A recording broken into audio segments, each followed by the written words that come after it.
देखिएगा आज अपन चर्चा करने वाले हैं ऊर्जा संसाधनों को लेकर के। आइएगा ऊर्जा संसाधन के बारे में जानते हैं। पहली बात तो ये कि ऊर्जा संसाधनों का वर्गीकरण अपन जानेंगे क्या होता है, परंपरागत ऊर्जा संसाधन कौन से होते हैं, गैर परंपरागत ऊर्जा संसाधन कौन से होते हैं। आइएगा मुस्कुराइएगा, अपन गोल को पढ़ना प्रारंभ करते हैं। तो सबसे पहली बात आप लिखिएगा ऊर्जा संसाधन, हेडिंग लगा लीजिएगा ऊर्जा संसाधन। और जो ऊर्जा संसाधन अपना टॉपिक है इसके अंदर आपको ध्यान रखना है क्या कि ऊर्जा संसाधन जो है ये कितने प्रकार के होते हैं। तो साथियों गौर करना, ऊर्जा संसाधनों को दो भागों में बांटते हैं। एक ऊर्जा संसाधन होते हैं परंपरागत ऊर्जा संसाधन और एक ऊर्जा संसाधन होते हैं गैर परंपरागत ऊर्जा संसाधन। यानी कुल मिलाकर अपन यूं कहें कि ऊर्जा संसाधनों के कितने भाग किए जाते हैं, तो आपका उत्तर बनेगा दो भाग किए जाते हैं, एक परंपरागत ऊर्जा संसाधन और दूसरे गैर परंपरागत। परंपरागत ऊर्जा संसाधनों का मतलब क्या होता है? परंपरागत का मतलब होता है जो काफी पुराने समय से चले आ रहे हैं, यानी जो काफी लंबे समय से चले आ रहे हैं वो है परंपरागत ऊर्जा संसाधन। और गैर परंपरागत का मतलब क्या है कि जिनको हाल ही के कुछ वर्षों में काम में लिया जाने लगा है वो गैर परंपरागत संसाधन। अब परंपरागत संसाधनों की बात आती है तो यहाँ पर आपको याद रखना है जैसे कि कोयला कैसा संसाधन है, आप कहेंगे परंपरागत ऊर्जा संसाधन है। जैसे की बात आती है तो पेट्रोलियम कैसा संसाधन है, ये आपका परंपरागत ऊर्जा संसाधन है। जैसे की बात आती है कोयला है, पेट्रोलियम है। जल विद्युत कैसा ऊर्जा संसाधन है, आप कहेंगे ये भी परंपरागत ऊर्जा संसाधन है। इन दोनों से जो बनती है उसे अपन ताप विद्युत कहते हैं। तो जरूरी नहीं कि आपके पास कोयला है इस प्रकार से लिखा हुआ है ताप विद्युत, ये भी परंपरागत।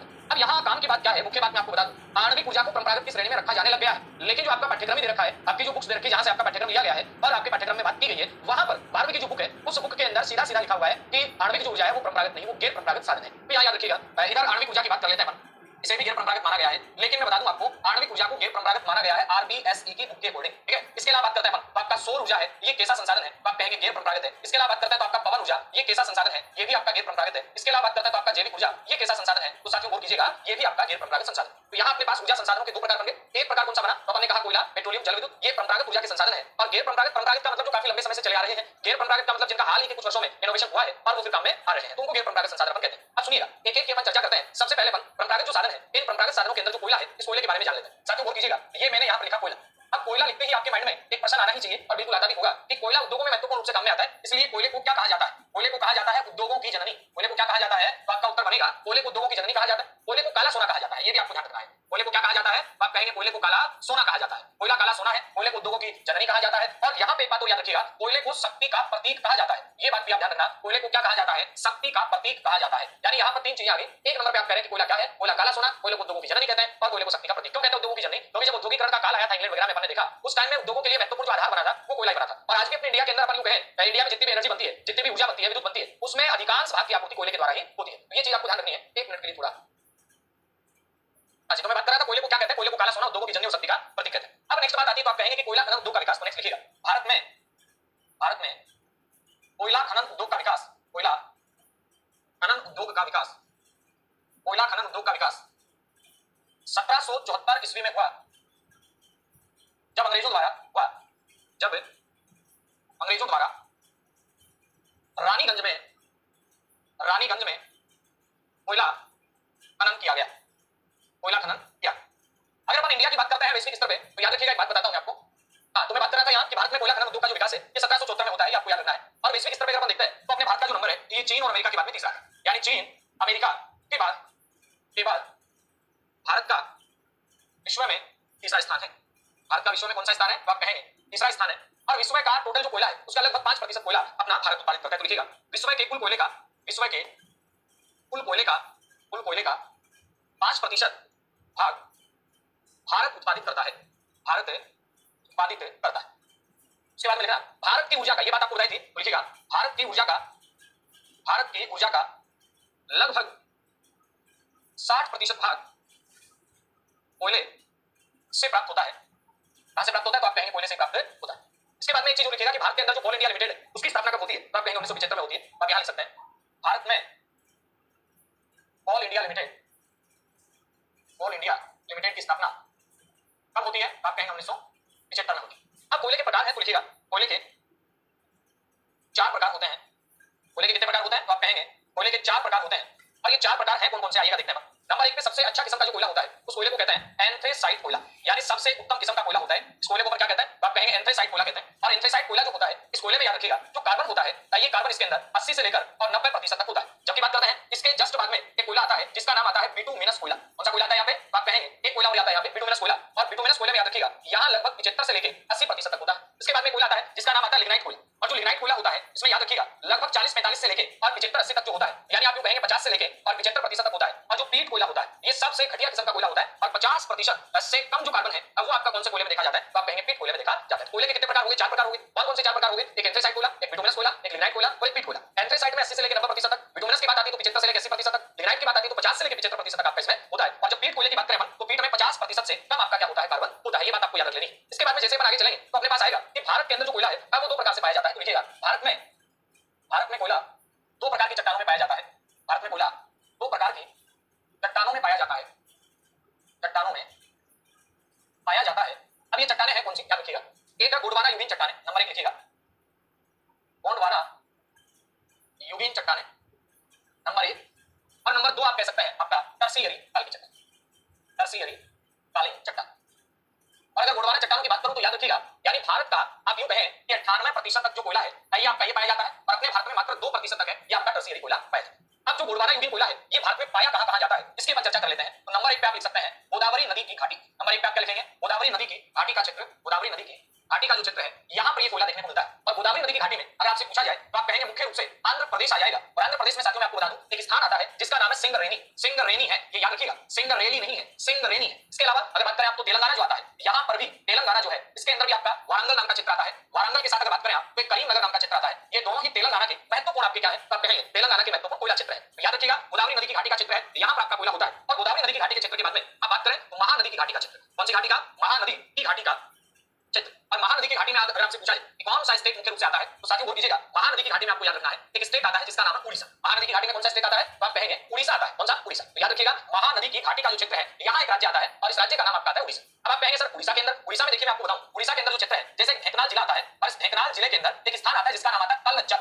वेरी वेरी इंपॉर्टेंट है, पेपर में पूछा जा सकता है, बार बार रिपीट होने वाला सा क्वेश्चन है। ये तलचर कोयला क्षेत्र कहां है तो आप कहेंगे उड़ीसा में। और अगर आपसे नदी घाटी पूछ ली जाए कौन सी नदी घाटी में है तो आपका सीधा साफ पका पकाया जवाब आएगा महानदी की घाटी में है। अब क्या अकेले ढेंकनाल में ही होता है, नहीं सर, संभलपुर के अंदर भी होता है। कहां होता है तो आप कहेंगे संभलपुर के अंदर भी होता है। और संभलपुर के अलावा अगर मैं बात करूं तो याद रखिएगा सुंदरगढ़ के अंदर भी होता है। तो संभलपुर और सुंदरगढ़ दोनों के अंदर ही होता है। इसके बाद में बात करते हैं एक और घाटी आती है दामोदर घाटी का कोयला क्षेत्र। यानी भारत में जितना भी कोयला है इस कोयले में 50% से अधिक की जो पूर्ति करता है ये दामोदर नदी की घाटी का क्षेत्र करता है। दामोदर नदी की घाटी का जो क्षेत्र है ये भी क्या है तो आप कहेंगे दामोदर नदी की घाटी का जो क्षेत्र है ये भी अपने आप के अंदर क्या, तो आपका जवाब बनेगा सर ये भी क्या है, ये भी कोयले का क्षेत्र है। अब सुनिएगा मेरी बात, दामोदर नदी की घाटी का जो क्षेत्र है ये अपन ने कहा कि कोयले का क्षेत्र है। तो याद रखिएगा देश का सबसे बड़ा, यहां लिख सकते हैं देश का सबसे बड़ा कोयला उत्पादन क्षेत्र, यानी अपने भारत का सबसे बड़ा जो कोयला उत्पादन क्षेत्र है ये कौन सा है तो आप कहेंगे देश का सबसे बड़ा जो कोयला उत्पादन क्षेत्र है जहां लगभग अपने भारत के अंदर 50%, लगभग कितना तो आप कहेंगे 50% है ये कोयला उत्पादन यहां होता है। याद रखना है दामोदर नदी की घाटी का क्षेत्र है, याद रखिएगा महानदी की घाटी का क्षेत्र, दामोदर नदी की घाटी का क्षेत्र। अब यहाँ स्टेट कौन सा है साथियों मैं आपको बता दूं, यहाँ पर दो स्टेट आपको याद रखने हैं। एक आपको याद रखना चाहिए, देखिएगा एक यहाँ याद रखिएगा झारखंड आ जाएगा, कौन सा आ जाएगा तो आप कहेंगे एक यहाँ पे झारखंड आएगा। और झारखंड के साथ अगर मैं बात करूं तो यहाँ पर एक और स्टेट आ जाता है जिसका नाम आता है पश्चिम बंगाल।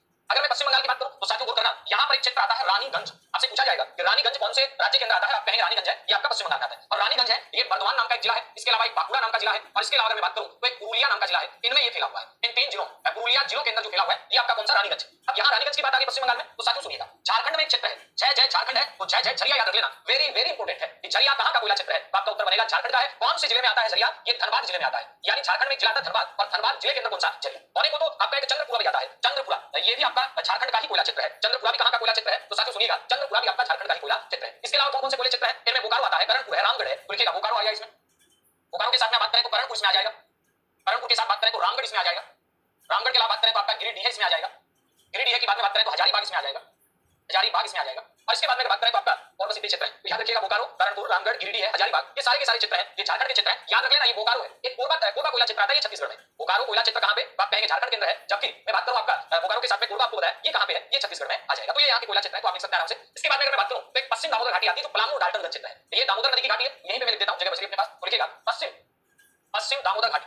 और पश्चिम दामोदर घाटी में अगर आपसे पूछा जाए तो आप आराम से लिख सकते हैं कि पश्चिम जो दामोदर घाटी होगी इसके अंदर एक तो आएगा पलामू, एक तो आएगा इसमें पलामू क्षेत्र है। यानी झारखंड में एक क्षेत्र है जिसका नाम आता है पलामू, ये इसी में आएगा। एक ओरंग आता है, ओरंग नाम का क्षेत्र आता है, एक डाल्टनगंज नाम का क्षेत्र आता है। यानी पलामू, ओरंग और डाल्टनगंज ये कहां के क्षेत्र है तो साथियों सुनिएगा पलामू, ओरंग और डाल्टनगंज ये सारे के सारे पश्चिम दामोदर घाटी के क्षेत्र हैं। ये बात आपको याद में रख लेनी, ठीक है। अब सुनिएगा इसके बाद में फिर यहाँ पे बात बनी, ये आगे अपने देखा पलामू, ओरंग और डाल्टनगंज, पलामू है, ओरंग है और डाल्टनगंज, ये तीन चीजें आपको याद रखनी है। एक पलामू, पलामू के बाद ओरंग, ओरंग के बाद आपको याद रखना है डाल्टनगंज। ये क्या है, ये पश्चिम दामोदर नदी की जो घाटी है उसके अंदर ये पाए जाते हैं। एक उतार नाम का क्षेत्र हो रहा है, ये लिख लीजिएगा उतार, ये भी कोयला क्षेत्र है। इसके बाद में बात करें तो आता है सोन नदी की घाटी का क्षेत्र, तो नेक्स्ट लिखिएगा सोन नदी की घाटी का क्षेत्र, सोन नदी की घाटी का जो क्षेत्र है यहाँ कौन कौन से कोयला क्षेत्र आपके पाए जाते हैं तो साथियों सुनिएगा अगर मैं सोन नदी की घाटी के क्षेत्र की बात करूं तो आप कहेंगे महत्वपूर्ण रूप से ये क्षेत्र एमपी में फैला हुआ है। और एमपी में अगर मैं आपसे पूछूं तो एक आता है उमरिया, एमपी में किस स्थान आता है उमरिया, उमरिया के बाद में किस स्थान आता है सोहागपुर, उमरिया के बाद किस स्थान आता है कौन सा, सोहागपुर, सोहागपुर के बाद में किस स्थान आता है सिंगरेली, ये सिंगरेनी नहीं है, सिंगरेली ये याद करें शहडोल नाम का जिला है, उस जिले के अंदर फैला हुआ क्षेत्र है। तो उमरिया एमपी का है, सोहागपुर एमपी का है, सिंगरेली एमपी का है। इसके अलावा मैं बात करूं तो पेंच घाटी, ये पेंच घाटी भी कहां की है तो आप कहेंगे ये भी एमपी की।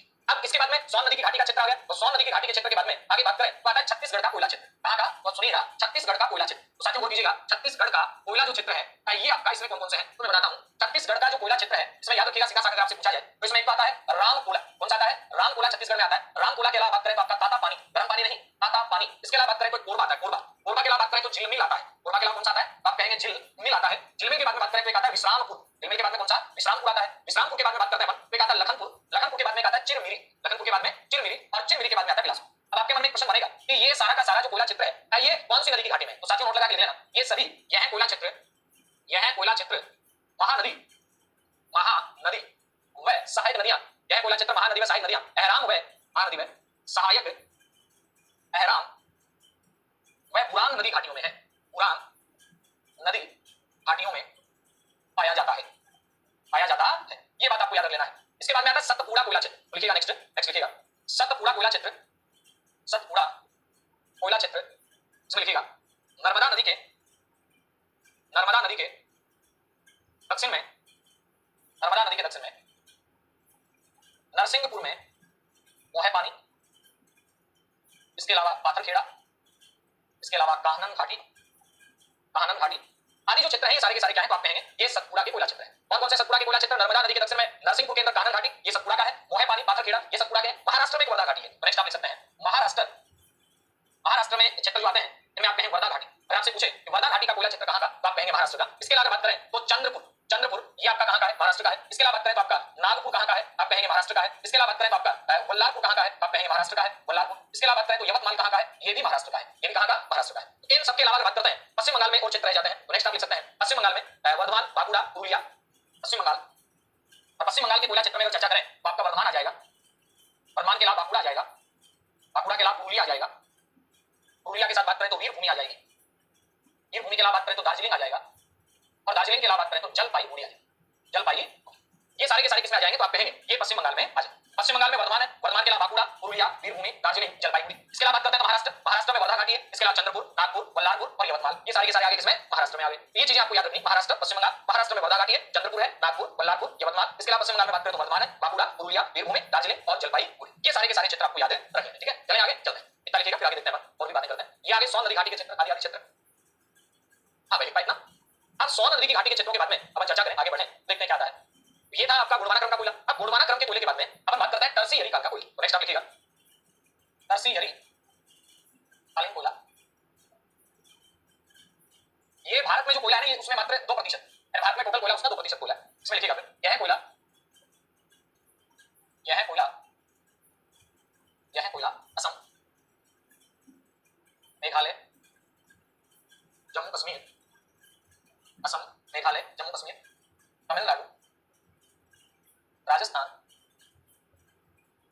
अरुणाचल प्रदेश, अरुणाचल प्रदेश, पश्चिम बंगाल, अरुणाचल प्रदेश, पश्चिम बंगाल, एक मिनट के लिए।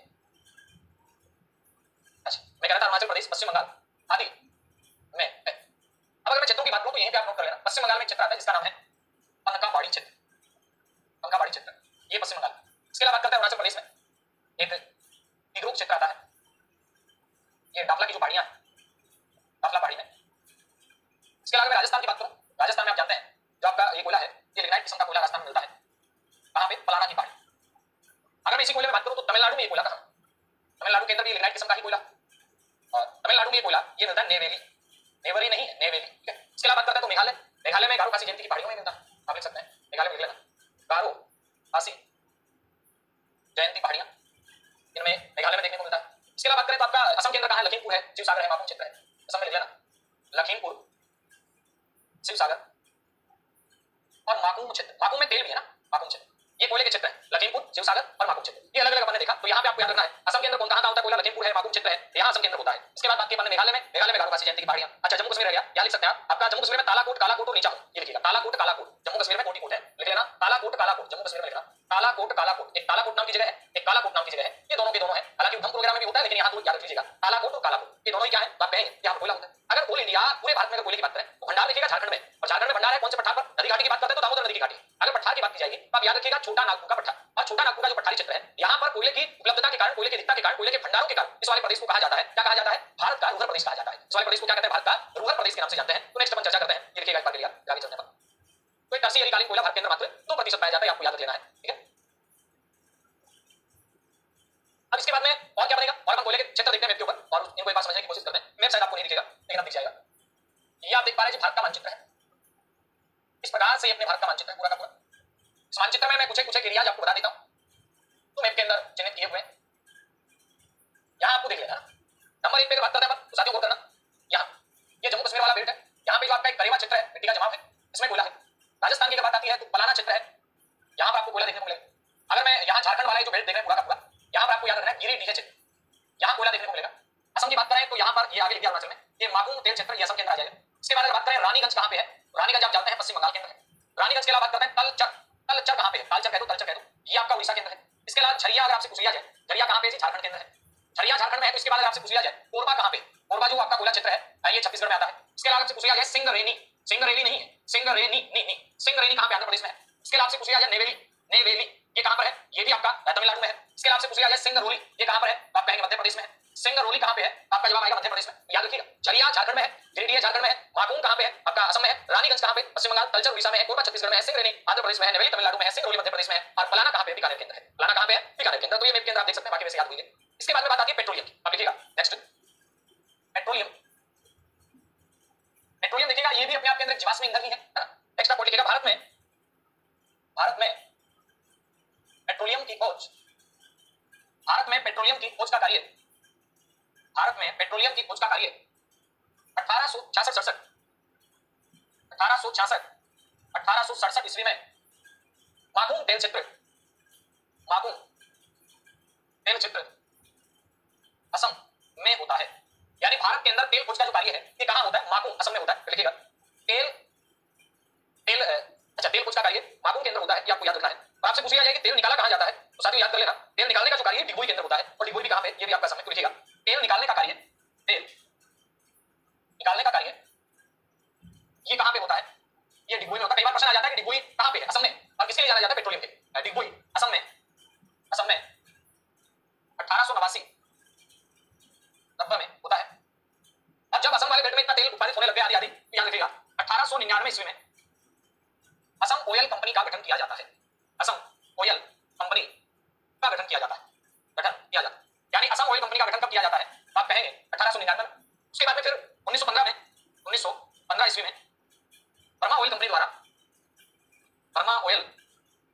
कंपनी द्वारा सुरमा घाटी में तेल खनन का कार्य होता है। सुरमा घाटी में तेल खनन का कार्य होता, यानी याद रखिए सीधा सा क्वेश्चन है कि 1915 ईस्वी में जो आपका बर्मा ऑयल कंपनी है इसके द्वारा सुरमा घाटी के अंदर क्या होता है, तेल खनन का कार्य होता है। तो क्वेश्चन पूछा जाए सुरमा घाटी बोले तो असम के अंदर है, कौन सी नदी घाटी का ये पूरा का पूरा है, सुरमा वगैरह सारा ब्रह्मपुत्र नदी तंत्र है। तो याद रखिएगा ये ब्रह्मपुत्र घाटी के तेल क्षेत्र है, चाहे सुरमा घाटी की बात आ जाए, चाहे डिगबोई की बात आ जाए, चाहे आपका माकुम तेल क्षेत्र की बात आ जाए। उसके बाद लिखिएगा 1938 ईस्वी में नाहरकटिया भी कहां पे, असम में है, नाहरकटिया असम में तेल निकालने का कार्य होता है। तेल खोज होती है, निकाला नहीं जाता। 1938 में नाहरकटिया में असम में तेल खोज, वह 1955 में उत्पादन शुरू। अब 1955 से पहले लिखिएगा 1953 में ओएनजीसी द्वारा तेल निकालने का कार्य शुरू होता है। तेल निकालने का कार्य शुरू होता है। उसके बाद लिखिएगा 1953 से ओएनजीसी द्वारा तेल निकालने का कार्य होता है। नेक्स्ट आप लिख सकते हैं 1976 ईस्वी में एक संस्था बनाई जाती है, Bharat petroleum corporation. Bharat petroleum corporation का गठन होता है। इसका लिखना 1959 में इसमें तो आपका एक oil India limited company, oil India limited company का गठन होता है। कौन सी कंपनी का, ऑयल इंडिया लिमिटेड कंपनी का। तो पेट्रोलियम के अंदर कुछ एक है, उसके बाद आगे चलते हैं, एक बार लिखिएगा।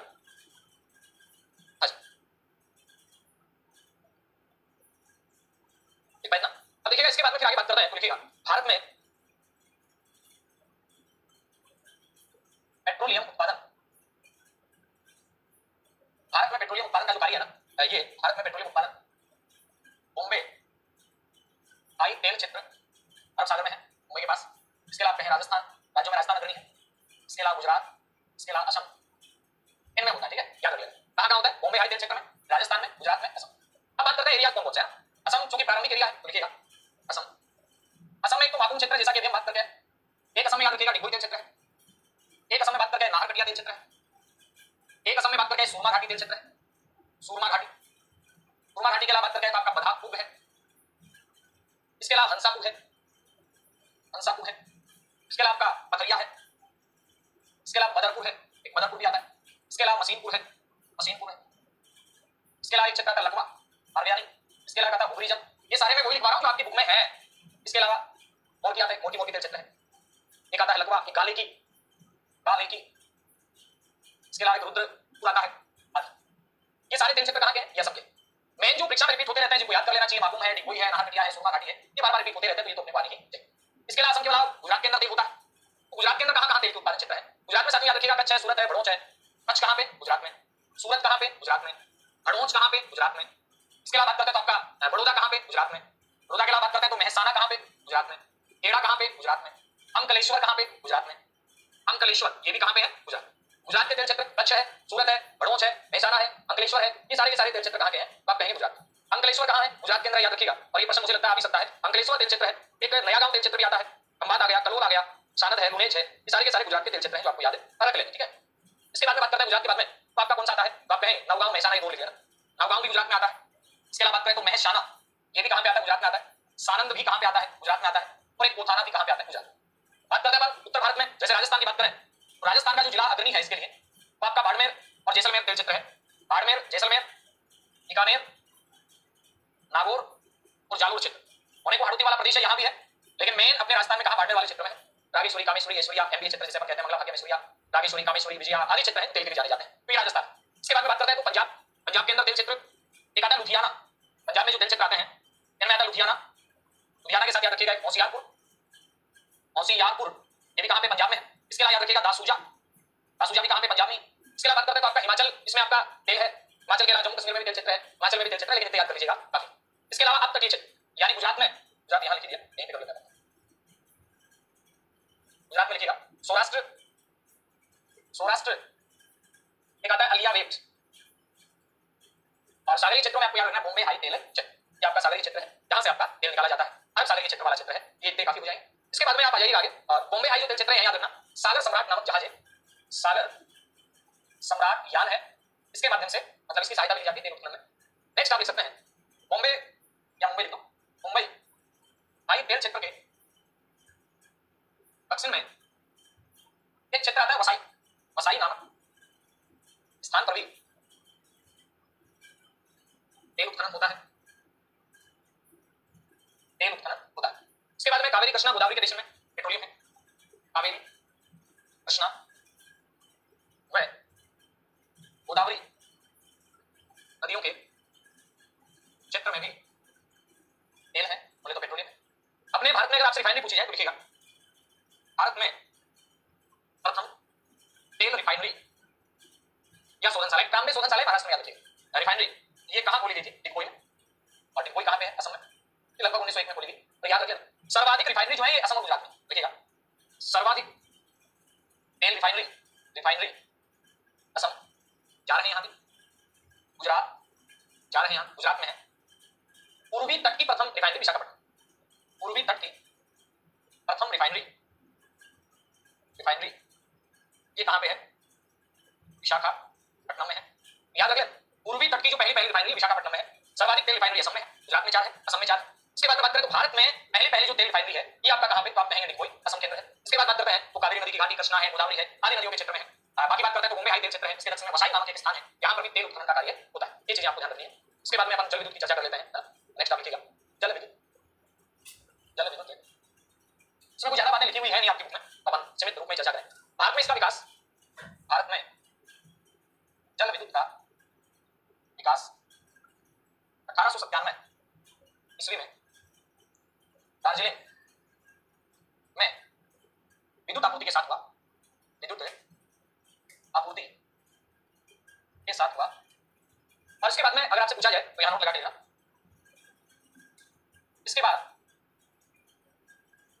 कर्नाटक, यानी कर्नाटक के अंदर विद्युत गृह की स्थापना की जाती है। इसके बाद कर्नाटक में जल विद्युत शक्ति गृह की स्थापना की जाती है। यह बात आपको याद रख लेनी है।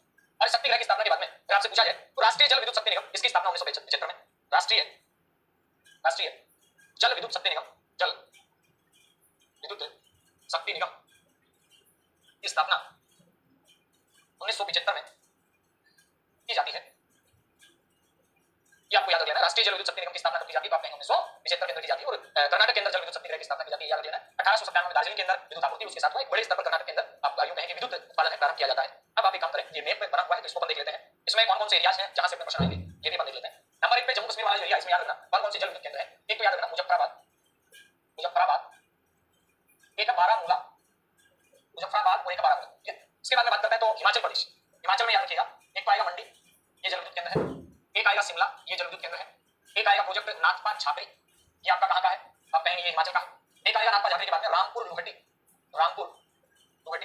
ये कहां का है, ये भी आपका हिमाचल का है, नाथपा छापरी रामपुर लुहटी। इसके बाद में फिर आगे चले तो आपका पंजाब आ गया। पंजाब में तो आप जानते हैं वैसे। अमृतसर कहां का है, पंजाब का है। अमृतसर के बाद में एक आएगा भाखड़ा, भाखड़ा नागल, भाखड़ा बांध वैसे हिमाचल में है। और भाखड़ा नागल प्रोजेक्ट की बात करें, इसके बाद में आप बात करेंगे आपका पौंग बांध, ये कहां पे आता है, पौंग बांध। इसके अलावा बात करें तो व्यास परियोजना, ये है पंजाब की। इसके अलावा बात करें तो रणजीत सागर बांध, रणजीत सागर बांध ये कहां का है, पंजाब का है। राजस्थान में बात करते हैं तो राजस्थान में जैसे कि यहाँ गया राजस्थान के अंदर आप कहें तो राजस्थान की जल विद्युत परियोजनाओं में आप कहें आ गया गांधी सागर, यहाँ से एमपी में है गांधी सागर, राजस्थान को जल विद्युत मिलती है। गांधी सागर है कहां पे, एमपी में है। इसके अलावा बात करें तो जवाहर सागर, इसके अलावा बात करें तो राणा प्रताप सागर, ये दोनों के दोनों कहां पे हैं, ये राजस्थान में। अब बात करते हैं तो इधर आपका हीराकुंड प्रोजेक्ट, आप कहेंगे हीराकुंड कहां पे है, उड़ीसा में है। हीराकुंड ये उड़ीसा में है। इसके अलावा बाली मेला प्रोजेक्ट, ये उड़ीसा में है। उड़ीसा की बात आई तो उसके बाद अपन यहाँ बात करें झारखंड वाला जो एरिया, यहाँ पे याद रखना है सुवर्ण रेखा और मेथान, ये झारखंड पश्चिम बंगाल दोनों के प्रोजेक्ट है। इसके अलावा बात करें तो फिर अपना श्री सेलम, श्री सेलम, इसके अलावा सिलेरू, इसके अलावा नागार्जुन, इसके अलावा मचकुंड, इसके अलावा लिखा हुआ है आपका रामानंद सागर, रामानंद सागर। इसके अलावा लिखा हुआ है मेला मेल्थ, ये तो जरूरी नहीं, तैयार करवा श्री सेलम, सिलेरू, नागार्जुन सागर, मचकुंड, रामानंद सागर, ये कहां के हैं, आपके तमिलनाडु में, सॉरी आंध्र प्रदेश के हैं। इसके अलावा बात करेगा मैटूर, मैटूर ये कहां का है, तमिलनाडु का है। इसके अलावा तमिलनाडु में पापनासम या पापानासम, ये भी तमिलनाडु का प्रोजेक्ट है। इसके अलावा बात करें तो तमिलनाडु में आपका पाईकारा प्रोजेक्ट है, पाईकारा प्रोजेक्ट ये भी कहां का है, तमिलनाडु का है। फिर आपका पेरियार प्रोजेक्ट, पेरियार प्रोजेक्ट केरल का है। इसके अलावा इडुक्की प्रोजेक्ट कहां का है, आप कहेंगे पेरियार भी केरल का है, इडुक्की भी केरल का है। ठीक है, इसके अलावा बात करते हैं तो आपका शिव समुद्रम, शिव समुद्रम जो प्रोजेक्ट रहेगा, शिव समुद्रम ये प्रोजेक्ट कर्नाटक का। शरावती प्रोजेक्ट है, ये कहां का, कर्नाटक का। तुंगभद्रा प्रोजेक्ट कहां का है, कर्नाटक। ये सारे के सारे शरावती, शिव समुद्रम, तुंगभद्रा कर्नाटक के हैं। इसके बाद में बात आ गई तो रिहंद जो प्रोजेक्ट है, ये यूपी का प्रोजेक्ट है, इसमें छत्तीसगढ़ में दिखा रखा है। मुख्य प्रोजेक्ट जो रिहंद है ये आपका यूपी का प्रोजेक्ट है, तो याद रखिएगा रिहंद प्रोजेक्ट कहां का है, आप कहेंगे यूपी का, रिहंद प्रोजेक्ट है। Ganga electrical grid, Ganga electric grid ये भी कहां की है, आप कहेंगे ये भी यूपी की है। माता टीला ये भी यूपी से भागीदार है ना। इसके अलावा क्या लिख सकते हैं, कोयना बांध परियोजना ये कहां का है, महाराष्ट्र का है। इसके अलावा खोपोली परियोजना ये भी महाराष्ट्र की है। Koyna very very important Maharashtra का प्रोजेक्ट है, पेपर में आ सकता है, पूछा जा सकता है। तो ये महत्वपूर्ण जो प्रोजेक्ट थे, टिहरी बांध प्रोजेक्ट ये कहां का है, आप कहेंगे ये उत्तराखंड का है। टिहरी प्रोजेक्ट ये कहां का है, उत्तराखंड का। तो ये चीज आप लिखिएगा, मैं बना लीजिएगा, लिखिएगा आराम से। मुजफ्फराबाद, बारामूला ये जम्मू कश्मीर के हैं। रणजीत सागर बांध है, अमृतसर है, भाखड़ा नागल है, ये कहां के हैं, ये अपने पंजाब के हैं। इसके अलावा बात करें तो आपका पौंग है, ये कहां का है, तो आप कहेंगे ये भी पंजाब का है। पौंग कहां का है, पंजाब का है। एक पंडू है बांध, पौंग बांध ये पंजाब का ही मुख्य प्रोजेक्ट है, व्यास नदी पर है, देहर बांध। उसके बाद में बात करें गंगा बांध, ये भी पंजाब के अंदर आ जाता है। उत्तराखंड में टिहरी मुख्य याद रखिएगा। झारखंड में स्वर्ण रेखा मेथान याद रखिएगा। राजस्थान में माही बजाज सागर है, वो मैंने नहीं लिखा, वो भी याद रखिएगा। इसके अलावा उड़ीसा में हीराकुंड और बाली मेला बताया। महाराष्ट्र में मुख्य रूप से कोयना याद रखना आपको, है ना, बाकी भीमपुरी, खोपोली ये भी याद रखना है। कर्नाटक में शिव समुद्रम याद रखना है, जो भी याद रखना है, शरावती याद रखना है। आंध्र प्रदेश में नागार्जुन सागर है, मचकुंड है, रामानंद सागर है, ये आपको ध्यान रखना चाहिए। बात आती है केरल की, तो केरल में आपको बताया वैसे तो केरल में यार बहुत सारे सीरियार है, पेरियार है, बेनियार है ना, लेकिन दो प्रोजेक्ट याद रखिएगा। इडुक्की प्रोजेक्ट कहां का है, केरल का। आप पेरियार प्रोजेक्ट कहां का है, केरल का। आप राशम तमिलनाडु का प्रोजेक्ट याद रखेंगे। इसके अलावा तमिलनाडु के अंदर आपका पाईकारा प्रोजेक्ट आ जाता है, मेटूर प्रोजेक्ट आ जाता है ना, ये तमिलनाडु के प्रोजेक्ट है। ये सारे के सारे जल विद्युत परियोजनाएं हैं, तो हमने देखी जानी। और इसके बाद अगर बात करें आगे और जो ऊर्जा के संसाधन उनकी बातें नेक्स्ट क्लास में करेंगे। आज के लिए इतना काफी है।